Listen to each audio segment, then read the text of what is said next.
বাচ্চার নাম কি? শেখ আলিমুদ্দিন। বাচ্চার বয়স কত? 3 বছর 1 মাস। আর আপনার নাম কি ম্যাম? পারভিন সুলতানা। আপনি বাচ্চার কে হন? মা হয়। আপনার নাম কি স্যার? শেখ সাইফুদ্দিন। আপনি বাচ্চার কে হন? বাবা। আপনারা কোথা থেকে এসেছেন? হাওড়া থেকে। বাচ্চার এই রোগটার ব্যাপারে আপনারা কিভাবে জানতে পারলেন? সর্দি কাশি থেকে জানতে পারি আমরা। সর্দি কাশি হয় তখন ডাক্তারের কাছে নিয়ে গেছিলেন? হ্যাঁ হ্যাঁ, ডাক্তারের কাছে। হ্যাঁ, তো ডাক্তার কি বললেন? বললে হার্টের সমস্যা আছে।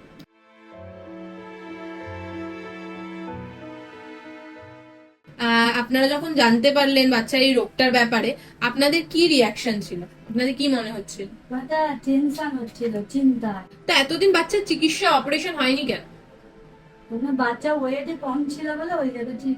ডাক্তাররা পরে করবে বলছিলেন। হ্যাঁ। বাচ্চার এখন যখন চিকিৎসা হয়ে গেছে বাচ্চা কেমন আছে অপারেশনের পরে? এখন ভালোই আছে। আপনাদের বাচ্চাকে দেখে কেমন লাগছে? এখন দেখে মনে হচ্ছে ভালোই আছে বাচ্চাটা। আচ্ছা, তো আপনি জানেন এই চিকিৎসাতে কত টাকা খরচা হয়েছে অপারেশনে? 1,25,000 টাকা। হ্যাঁ, তো এই 1,25,000 টাকা পোশিকা ফাউন্ডেশন দিয়ে সাহায্য করেছে, তাদের কিছু বলতে চান?